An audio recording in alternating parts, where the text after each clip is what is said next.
Well, good morning. Good morning. Welcome to the June meeting of the Cowcatcher Division. I'm David Grimes, standing in for Dick Brannon, who's going to be here a little bit later, just about the time we start the hot dog social. This timing is perfect, I'm sure. If all of you guys all eat about 5 hot dogs, we won't run out. We've got plenty of food, and ice cream, and chips, and drinks, and no kidding.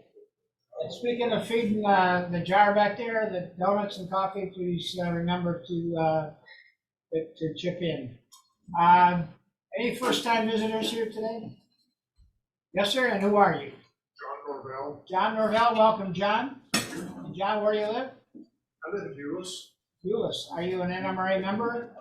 I was, I'm not now, but I'm gonna get back in. You betcha. Thank you very much. I was in the days of the old bulletin, the little bitty pamphlet. Oh, yeah, way back, yeah. Yeah, I don't remember that, but everybody else here does. I go back there. Yeah, okay, very good.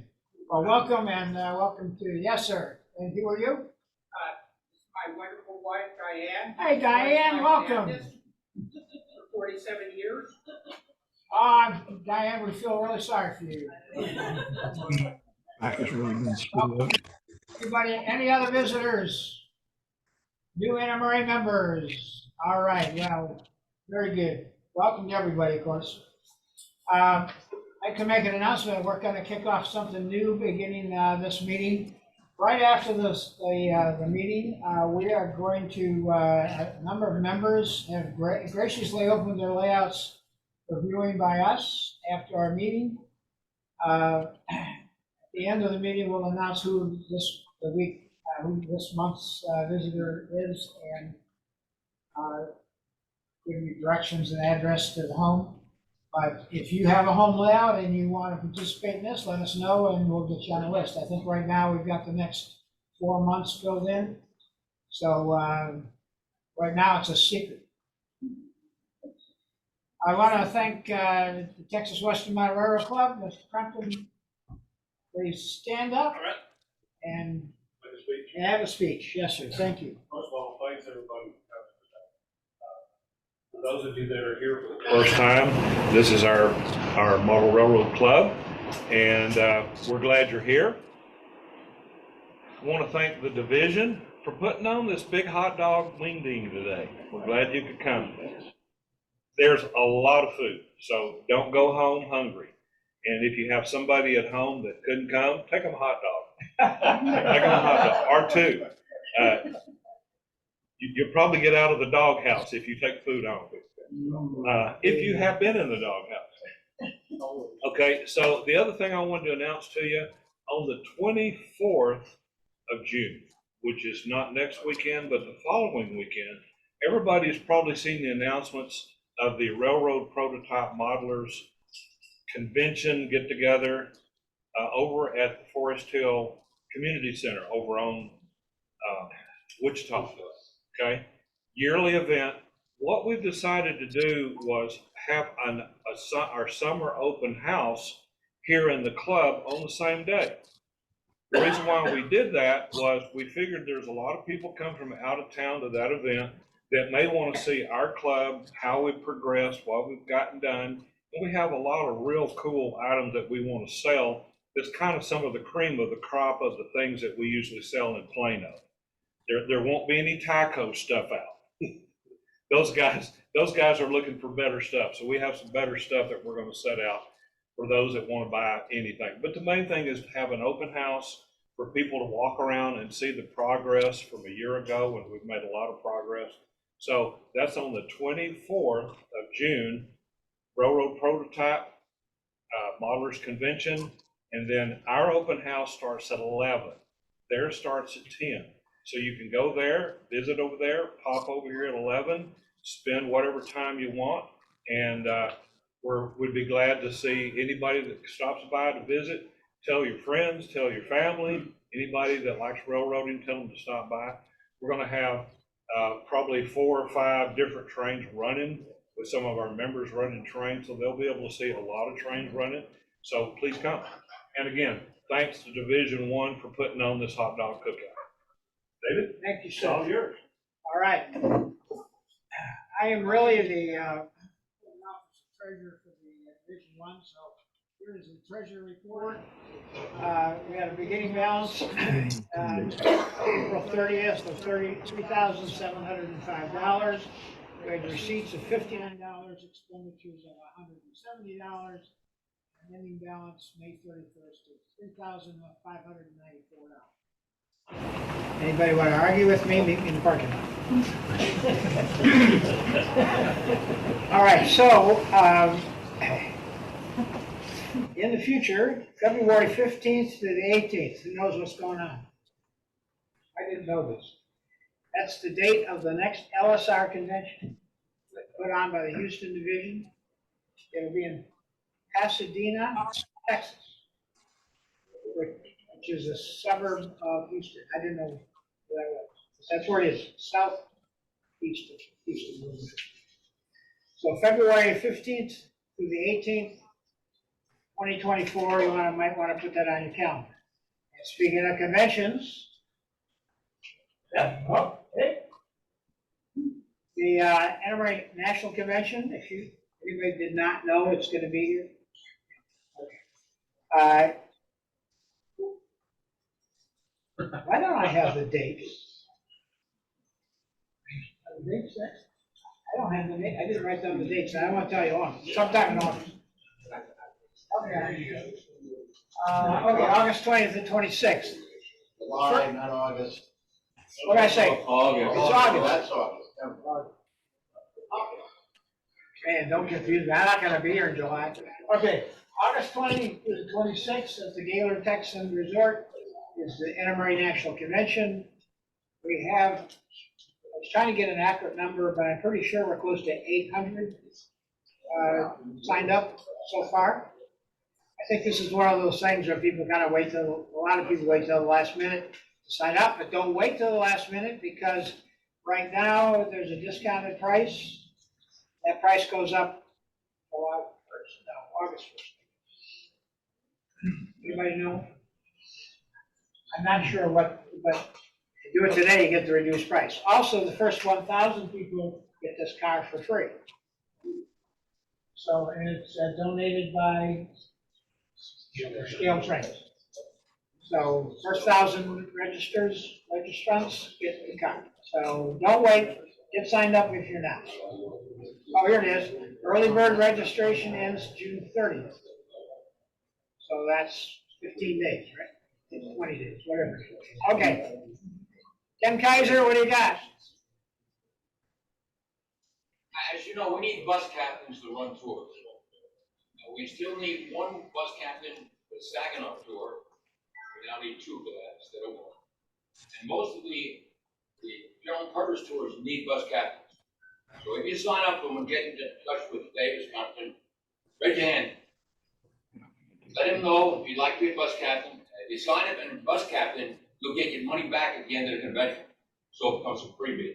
What money back? $55. The money for the tour? For the tour, not for the convention. Not for the convention. Money for the tour will be refunded after the convention. So it's a good deal. Get a free tour, you get to be a bus captain. All right. So see you, Dave, after the meeting if you Now want. this David here, not me. See me. That day, not that day. Yeah, thanks. See me. All right, thanks, Ken. Dwayne, I got you next.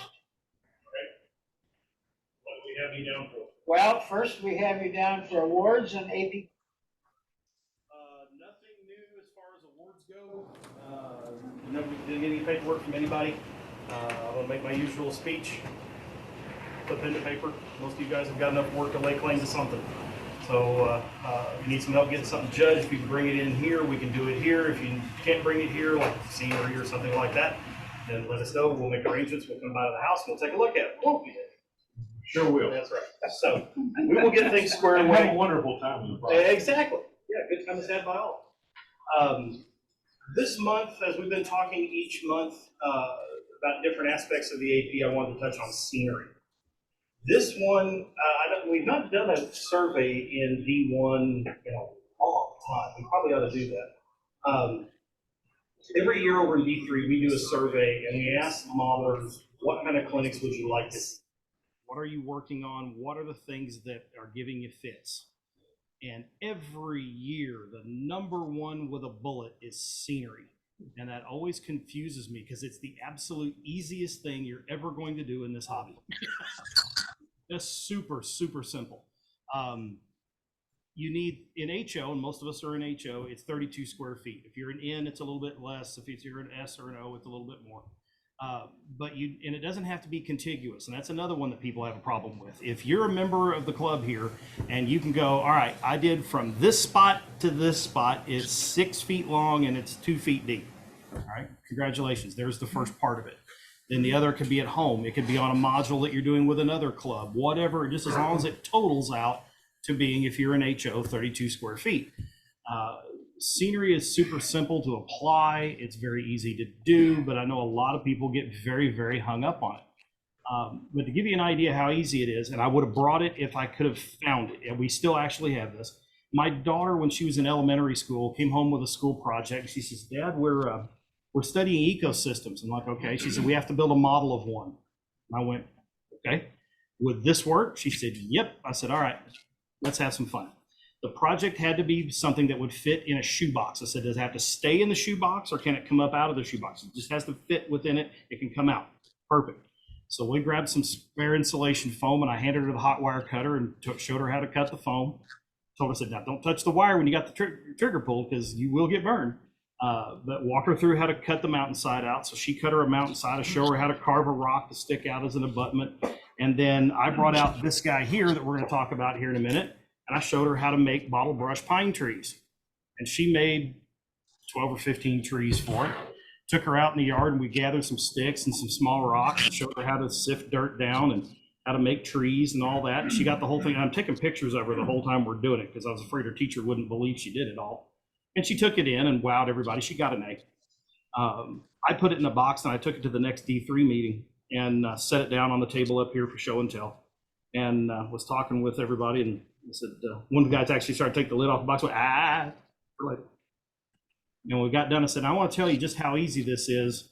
My 7-year-old made this and took the box off of it, and everybody's kind of like, if my 7-year-old can do it, you guys can do it. It's really that simple. But if you are having problems with it, let me know. And maybe we can talk about getting a clinic wedged in here to do a little scenery work. Jeff and I have done scenery clinics before. Mike's done scenery clinics. It's one of the easiest things you're going to do in the hobby. The trick on some of these things is just getting started and getting yourself over it. But it is an easy start to get. It's fun, and it starts putting the finishing touches on your layout. So, did we have a question on the phone? I take it not. Okay, cool. All right, so that gets us out of awards and AP. What's next on your agenda, sir?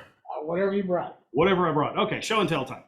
Or actually, let's do tips and tricks first. Yeah.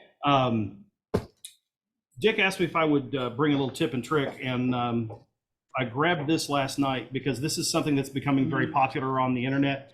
If you haven't tried this, it is a weathering technique. Buy these sponges over at Home Depot. They're dirt cheap. Oh, damn. For doing cleaning or grout cleanup. I think these were like $4.95 or something like that when I bought these back over Christmas time. And literally all you're going to do with it is reach in here and just try to tear off a section of it that's not wanting to tear. See, this is what you get for not working with your props ahead of time. Some of these things actually tear pretty easy. This one's actually getting particular on me. But you don't want anything real real straight. You want it to be kind of irregular and tore out. And believe it or not, if you want to use our handy dandy new desk one here, let's put that guy on there.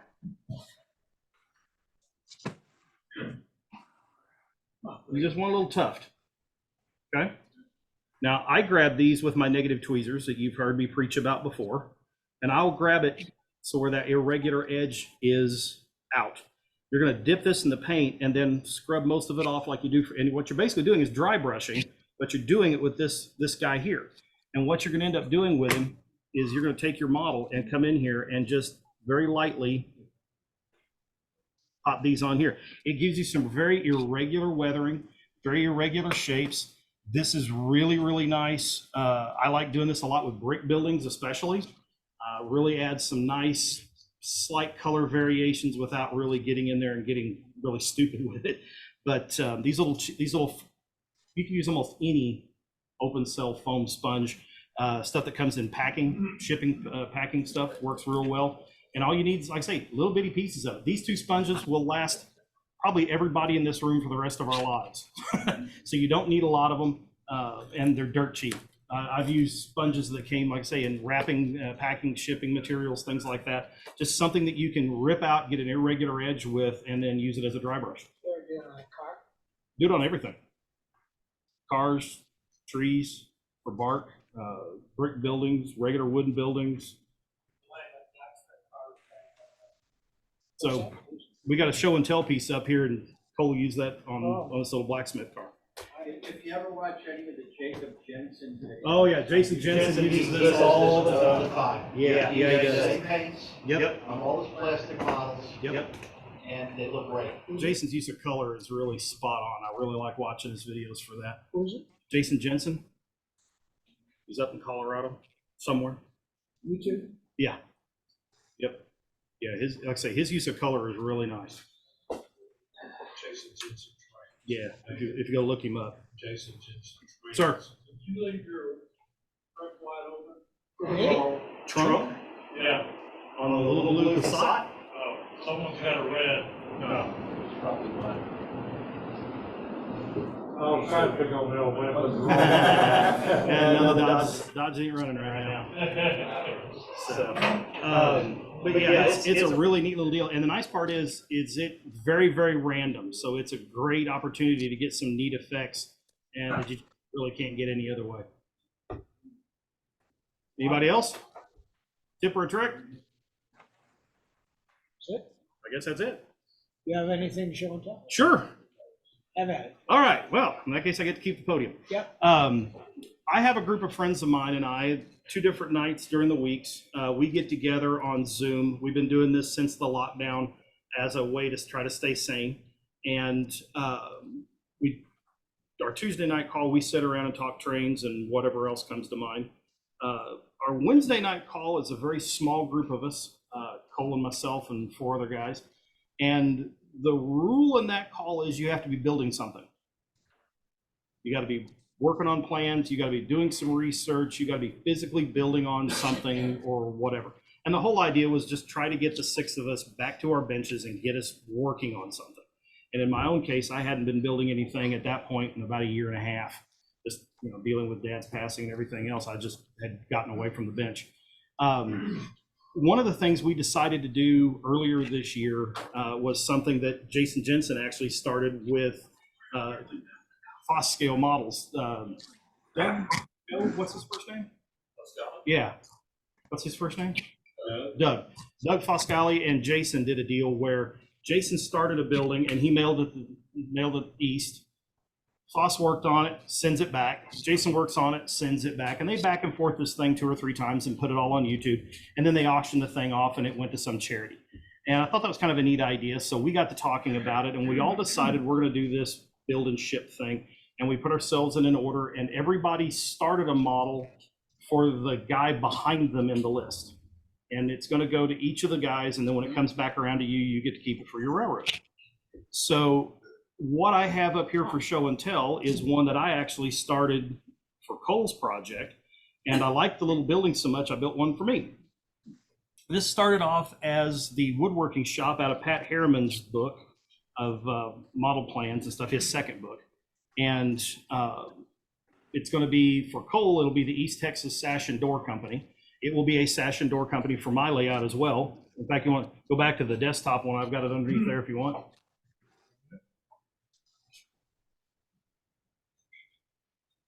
So I've got hardwood floors in it, single story structure, hasn't been weathered yet. Doesn't have any of its trim or anything, but the upstairs is, little office has got its space. This will get a desk and a few things. All of this will get all of its woodworking equipment down here. All the machinery will go in. Back up underneath here will be some lumber racks and things like that for storage. This side here will have a large loading dock and stairs. and the rail service will come in here. The idea being with this one is it's going to sit here. And then I'm thinking that if all of this is going on, well, they must need lumber for it as well. So I started building this lumber rack. And this one, you can see a great big black roof. So let me take the roof off. So the lumber rack is all scratch built, board by board, no laser work involved. This is all stick built. Each one of these was built basically like you'd build a great big trestle bent. Each one has, if I can make it do this here. You can see it's kind of got a somewhat point to it, but this one's abbreviated. I still have the rails to put along here and the ladder to go down. I'm going to put lights along the top up here and then run the wiring down this side and out from underneath the little storage building over here on the side of it. There's maple, poplar, walnut, and mahogany lumber in there.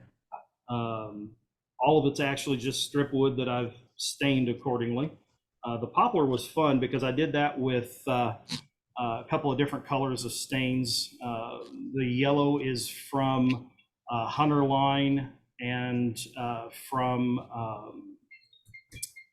Best in their Vital line or Vital or whatever they call it. I did a little mix there to get the yellow, and then it is some of their swamp rot or ivy for the green part of it. Poplar is kind of an interesting wood if you've never seen it because it's yellow, it's green, it's gray, it's purple. It depends on what part of the tree you get it out of and where it's growing and what's in the dirt around it.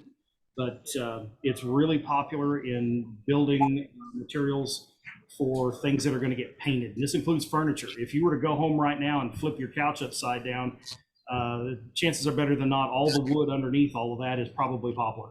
It's cheap, but it's a good sturdy hardwood. And but again, very popular in doors and door casings and things like that. So I've got maple and the others for stuff that where they were going to stain it. And back in the day, that was also a very common practice, was to stain all your millwork and casework. So this building will. Where's the plywood that you're going to lay there? None of the plywood. This will not be a plywood facility. So the idea will be that this sits at this kind of an angle, and then out here in front will be a small false front office and sales area kind of thing. So there'll be samples and kind of stuff like that. And I'm thinking what I'm going to do with this, actually I got that turned around backwards, is the rail service is back here in the back, and this will sit way up front on the layout. And I'm going to put a turnout back in here so that I can actually loop a line around and curve it back behind. So this will be serviced almost like an L, and you can shove loads of lumber on one side and take finished material out, going outbound. So it's kind of where we are with that one. Cole, you want to come up and talk to your car project?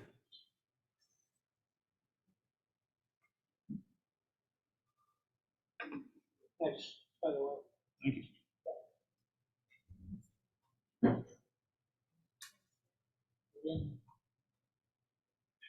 So as he said on our Wednesday night crew, we got to work on something on our Zoom calls. They were talking about these Soundtrax HON3 boxcars and how difficult they are to paint, to repaint. So I took the challenge and took, Dwayne gave me one of these cars. So I took this car and then turned it into this one.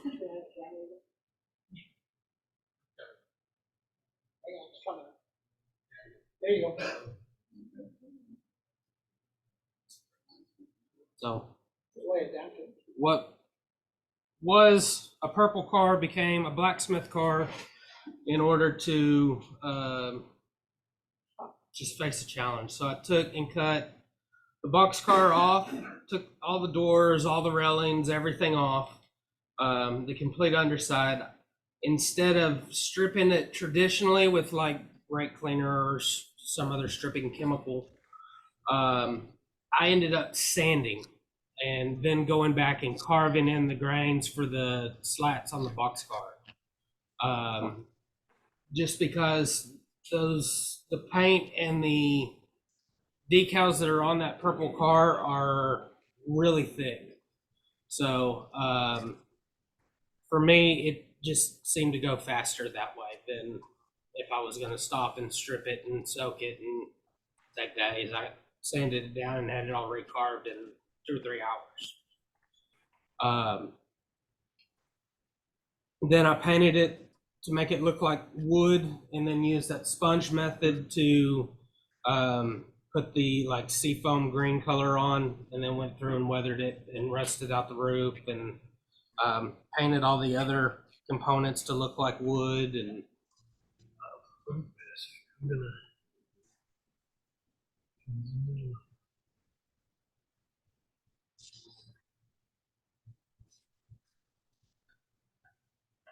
Oh, there we go. There you go.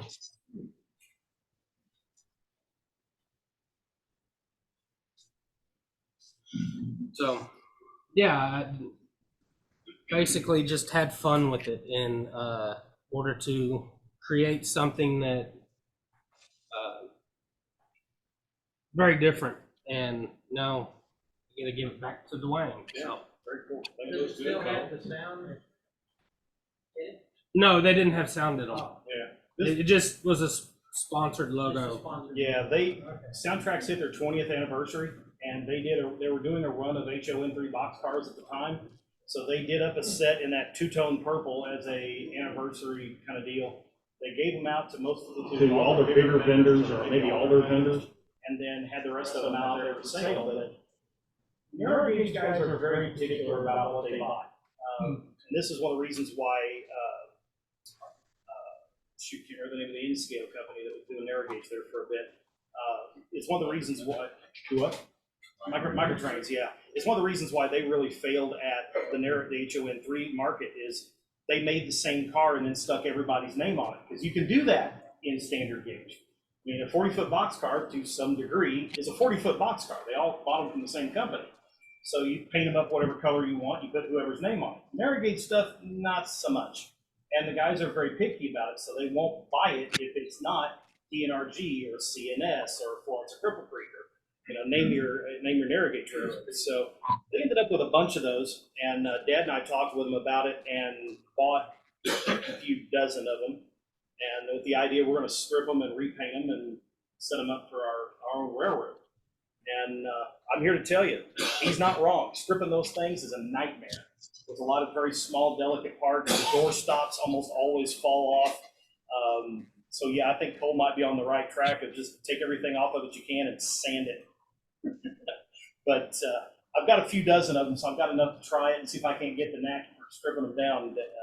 So we'll find out. But when he asked me about getting one of these cars and making something else out of it, I'm like, yeah, dude, rock and roll. So I thought he did a wonderful job with it. It really looks very, be a nice addition to the work train I'm actually working on right now. All right, thanks, Cole. Who brought the engine house? Please, come on up. Now, he's making his way up here. I've mentioned before, when you get in a contest environment, even though you're not supposed to know who the modelers are, I can tell most guys in the room without even seeing their paperwork. And his is one of these. And the reason why is your paint colors and your weathering techniques become a fingerprint. And as soon as I saw that, I went, oh, look what he brought. This is good, by the way. All right. Yeah, my weathering's dark because I'm modeling the Black Hills, South Dakota.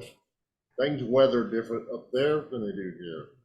Things are darker, a little bit more color to them. We get a lot of pine sap, all kinds of stuff. Done a lot of research on kind of buildings up there, so that's the reason it's this color it is. This is something I'm not done with. Hopefully we'll make the contest room at the Nationals. Stick it under the camera.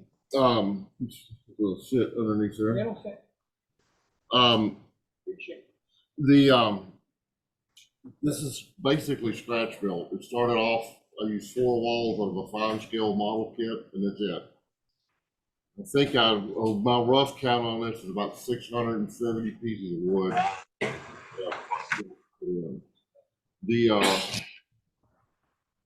4 of it's all frame below. It's all stick by stick hardwood floors in it.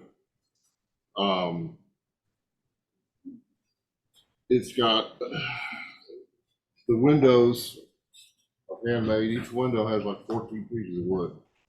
All hand framed, hand paned.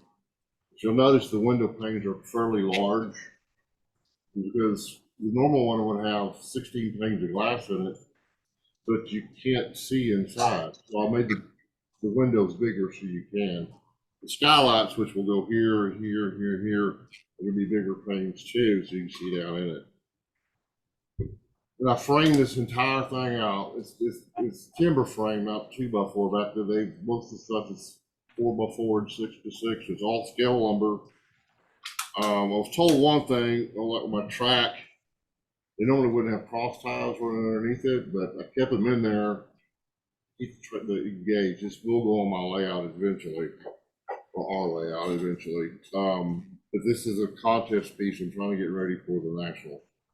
So anyway, the windows in this too are much bigger than what they would normally be, but you want to be able to look at it and get the light out.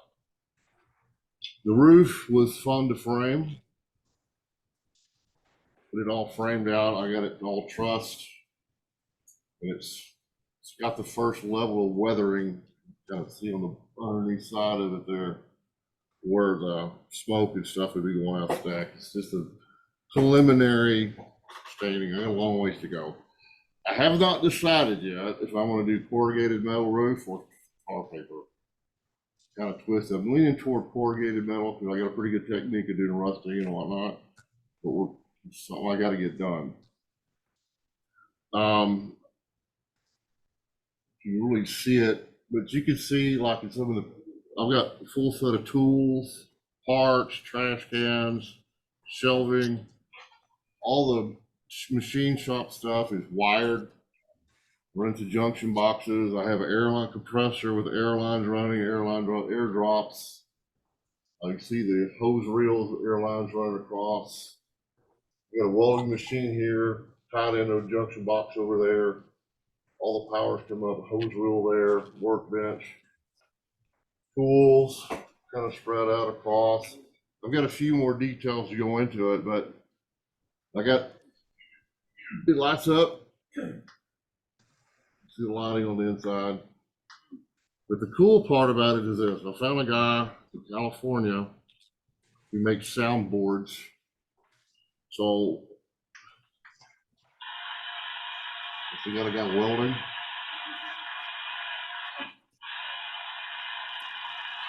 And then you have ambient sounds with their hammers, air compressor going off.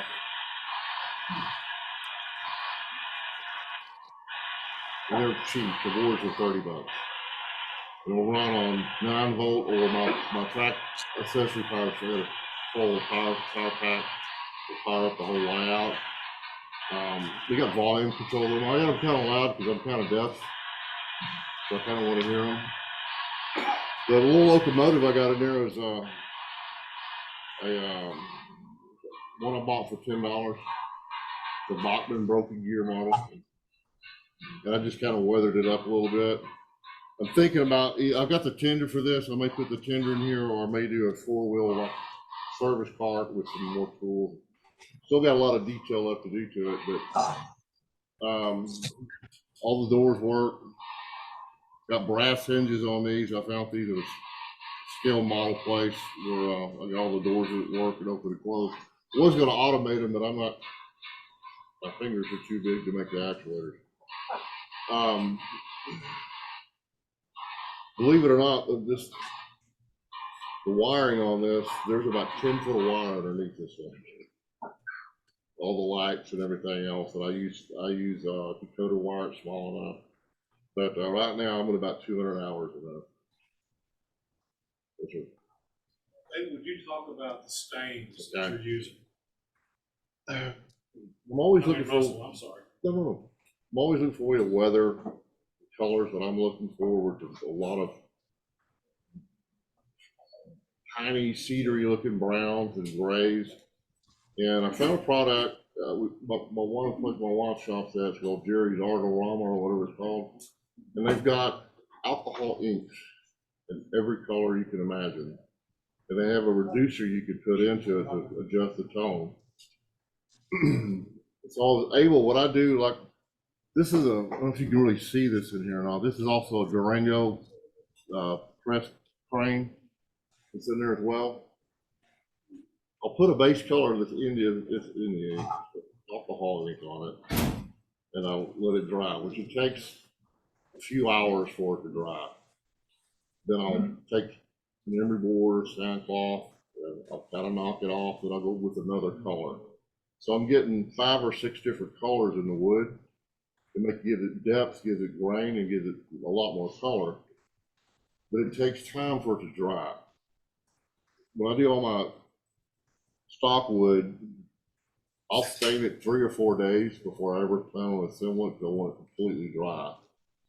And sometimes where I make a joint at, I will still take the jewelry file and just kind of rough it just a little bit to get the glue to stick better. If you let it dry a longer period of time, like a week or 2, it's not an issue, but I get kind of a hurry, so I'll scuff it a little bit and it'll stick. And this one I've used a combination of PVA glue and super glue and several different things to put it together, but the ink colors, you name it, they've got it. And I've experimented all these wood colors. I mean, there's yellows, there's black, there's greens, there's 3 or 4 different colors of black. But this black here is actually one color, and as you add the reducer to it, it'll make it very pale gray or very, very cold black. So you can adjust the colors with it. The more thinner you add to it, the quicker it dries. But it's a different thing to work with, but I like the results I'm getting out of it anyway.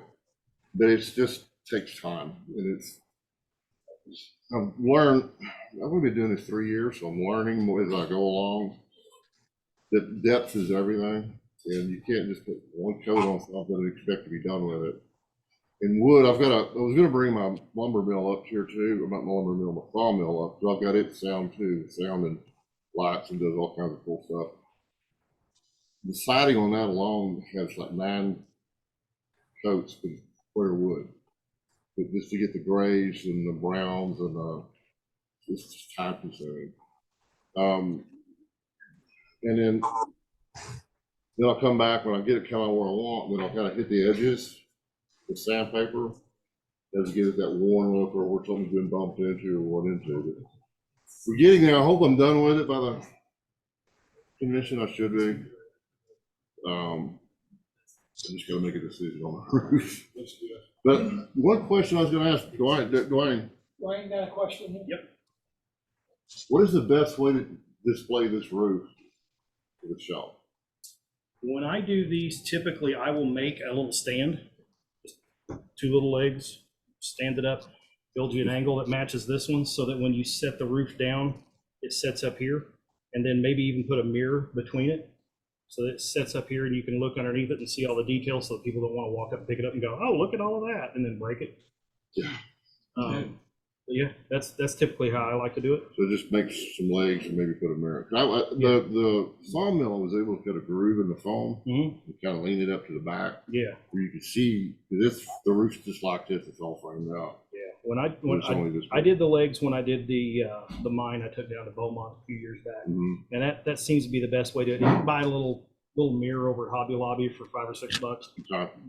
Octagonal, round, rectangular, it doesn't really make much difference as long as you can set this up on it high enough that people can see underneath it and see all the detail, because you've got a lot of work in here and it looks really nice. We've got a lot more to go, but the skylights that are go here, they're going to be framed like the regular windows, which is a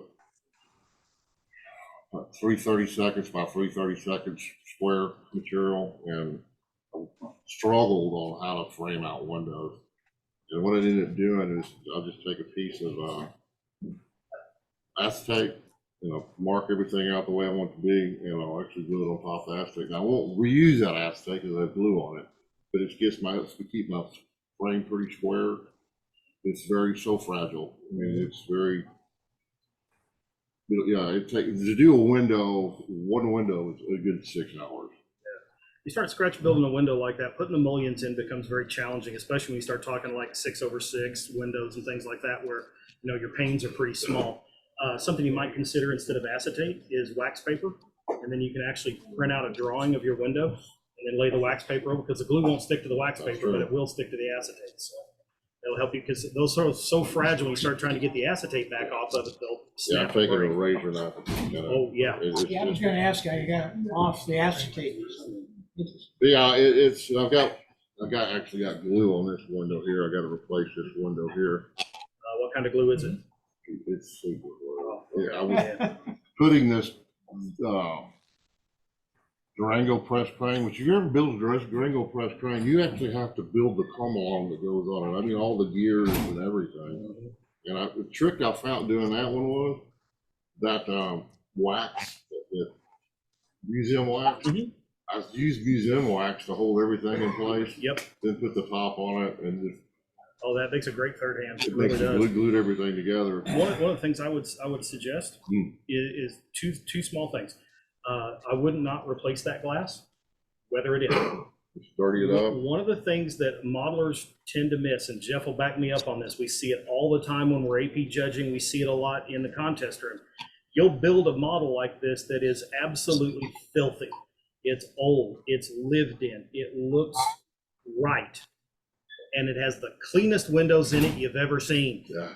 And an engine house is not gonna have a maid service come in and clean the windows every couple of 3 weeks.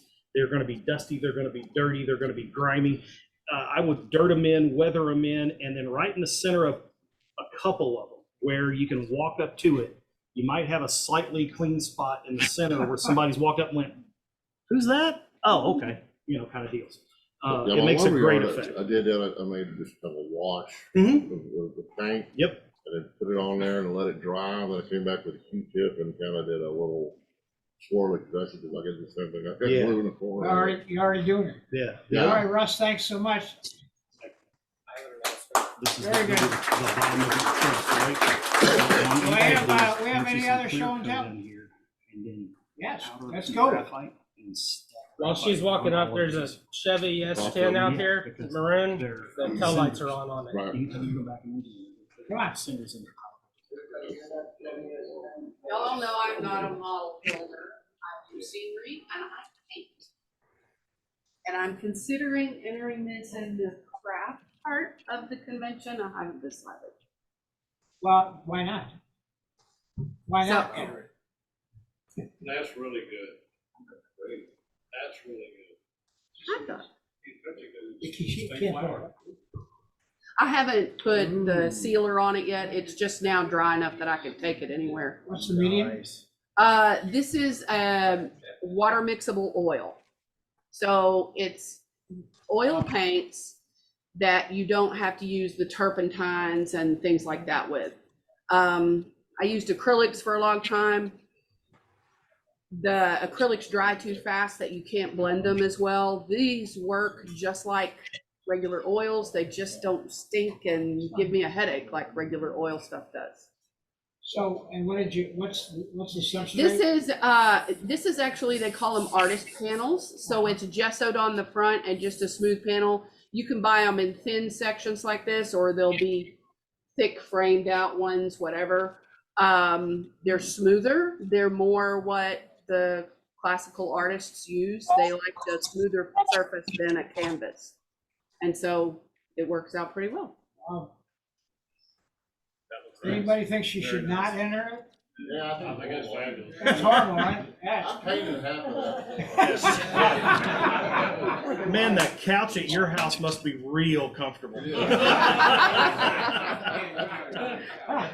Anyway, it took me a while. I'm still not 100% sure that I've got my sunlight coming through like I wanted. I may make that a little bit lighter. I haven't decided. Well, I think we've all He, decided. I do have to give him credit for one thing, and I don't Oh, don't know do that. if Just y'all go to can his head. see it very well from there, but when you kind of look at it from a distance, if you look close, you can see that there's darker areas, essentially where it's deeper because of where the ties used to be, that the grass has grown over it. All right. So you kind of see that variegation of where the ties were in places. That was his idea. We'll give him credit there. Beautiful, Deborah. Yeah, great. Okay. Nicely done. Yes, thank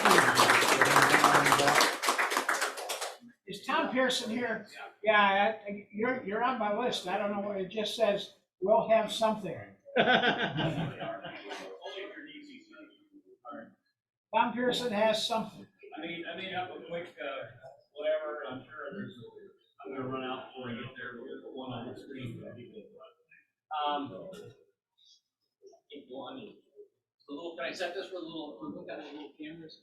So Yeah, anyway. we can. Here, give me that. Real quickly, many times it's advantageous to have your programming track attached to the layout. So that after you finish, you get your new locomotive, you program the address, and now you want to go run it. Well, if you'd like to run it out on the layout, one of the challenges is, I think, is that I don't like to take a chance that the programming track is interconnected electrically to the layout. And so what this does is solves that problem by creating a section of track that ends up going dead. It becomes a portal so that you can't run a train in or out of the quote-unquote designated programming track when in fact it's active. And the secret to this is uses a 4-pole double throw switch, which is basically 2 double pole switches ganged together. They're available for like $3 from my friends at LED Switch, who I highly recommend as having reasonable prices for LEDs and all kinds of small toggles and whatever.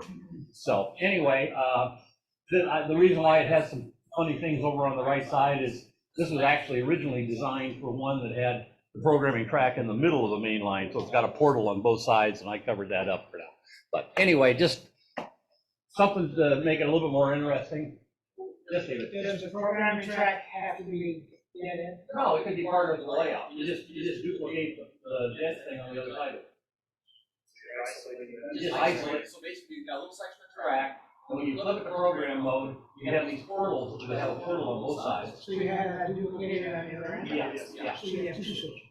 No, same switch. In fact, you look close to the wires, they'll go there. The rest of the thing showed that, but I thought it'd be more too busy. So anyway, I can send you one with it, showing it with a thing in the middle if you want. That's what I did for today. So you can take a section of your main line track. Yeah, absolutely. I'm gonna have to do that. Yeah. Because you need a dead section in the other end. I prefer a dead section of both ends. Yeah, of course. Yeah, and of course, unfortunately, with keep alive now, the dead section conceivably needs to be longer and longer because something could coast in. But anyway, so. That's how you do it, no big deal. All right, thank you. Thank you, Tom. Very cool. All right, thank you.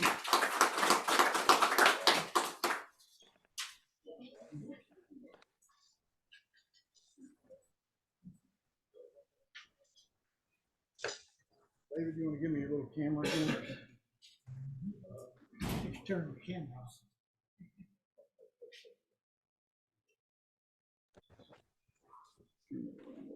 So what, put it on top of this. Oh, yeah. There we go. A little better. How many know what that is? Jeffrey Spike? Not really. Not really. Go ahead. Yeah. People call them the Jeffrey Spike. It's a nickname for it. This is actually a double-headed spike. They were used on the RGS exclusively or a lot. They were used by other people. It is actually a Greer spike. A gentleman named Howard Greer patented in 1888. It is a Greer spike, but it's double-headed, and as you can see, it's a flat blade on it. The spike on it is. So it's a very interesting spike. I found it up in Silverton a couple of weeks ago when I was up there, and I purchased that. But it's associated primarily with the RGS. It's used also by the Lake City branch a little bit.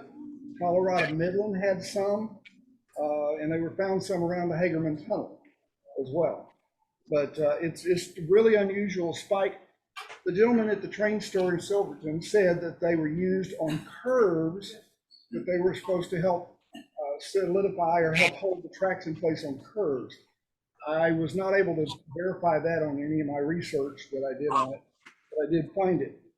Here's a copy of the patent for it that you can see that it was a Greer spike. There are 2 theories that I came across as to why it was called the Jeffrey spike. One was E.T. Jeffrey was the president of the RGS, or the Rio Grande, Denver Rio Grande, and he's the one that ordered the order of spikes for the RGS, and so they became known as the Jeffrey spike. The other theory is he hated them, and so therefore naturally they call the spikes the Jeffrey spikes. So that's I'm not sure which one is true. Either one is kind of plausible, but I thought it was. Yeah, probably both. Truthfully, depending on who you were talking to. But I thought it was very unusual, and so I had bought one to bring up and show to everybody. But it's not a, you know, So they don't brought. really know why they were made? No, it's, well, supposedly to be able to be pulled out easier, kind of like a double-headed nail. Yeah, yeah. You would drive it down and stop, and then this would be easier to get a hold of to pull the spike back out if you need to. They were ordered when the RGS was installing 57-pound rail. So they were ordered to go with the 57-pound rail. Yeah, And quickly got replaced. yeah, and they had lighter than that. Yeah, Yeah. they did. But anyway, I thought it was interesting, and everybody would appreciate it. Thank you. Show and tell is not over until people stop coming up. All right, I think we're done. We always open the meeting up for some Q&A. If you've got any questions or issues you're having with your modeling, now's the time to ask us. There's lots of, a couple of good minds in here. The rest of us can The fake. rest of us can go to sleep. Yes, sir. Is there going to be a silent auction at the convention? At the national At the convention? national? I don't think so. I don't think so. Yeah, I haven't heard anything about that. Anything else? Any other questions, issues, problems? Yes, I've got a newbie question. a newbie. I feel this newbie in the butt. I have a computer, I've got a PR3 interface, I've got a DCS 50 command station throttle. Is this Digitrax? This is Digitrax. Okay, go ahead. Okay. You point at the Digitrax tool, and I've got a programming track. I'm trying to use the Digitrax Decoder Pro programming stuff, Yes. and I haven't got a wire track. Mr. Pearson is probably the guy to talk to. Mr. Pearson. Yeah. Yeah. It's, okay.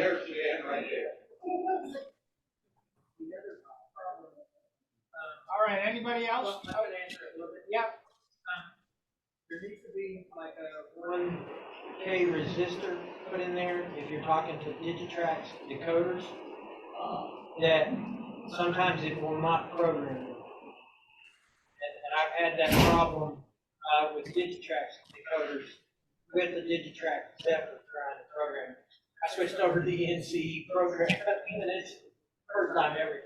Yeah, got it. Okay, any other Q&A? Answers to questions that haven't been asked. All right. Multiple answers to questions that have been asked. All right. So at the beginning, we said that there was a mystery layout we are able to visit after you have your hot dogs and stuff. And Mike Ross, would you want to come up and tell us all about it? They asked me about being open this afternoon, and everyone's welcome. We even have air conditioning. Yay. Hopefully it's still working.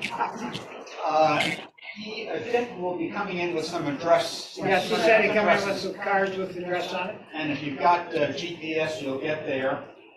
This is sort of a test because usually at the Mira Vista area, it's a gated community and they like to know in advance who's coming in.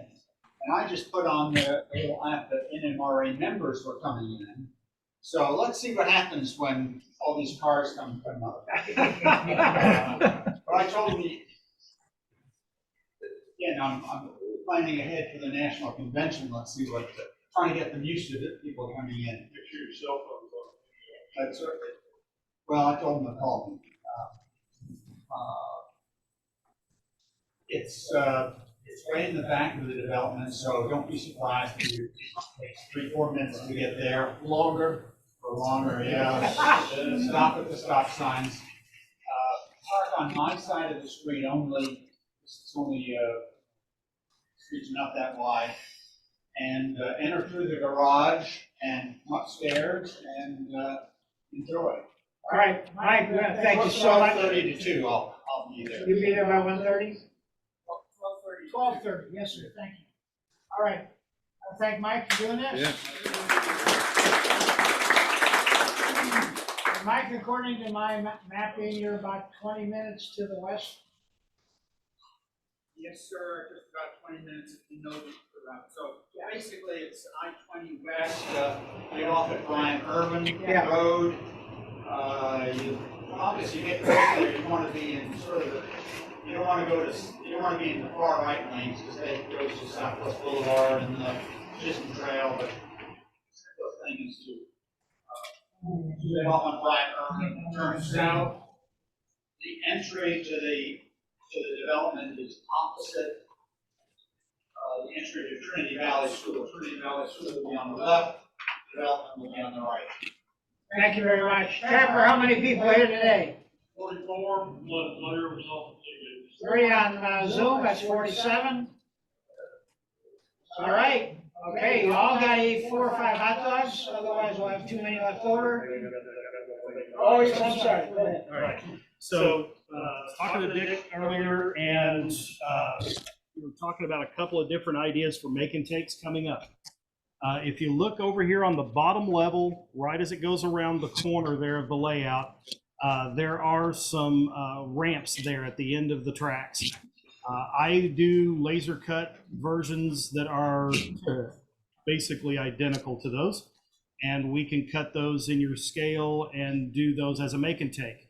I build them as 2 sections. One is all straight, the other one is half straight and half with a ramp, and we can do that if there's interest. The other thing is this jig. There's a slightly different version of this jig sitting around the corner over here.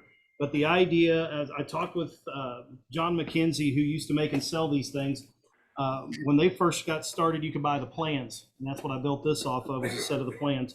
And this makes bottle brush trees. It's not scale specific, so it's good for everybody, good for righties and lefties.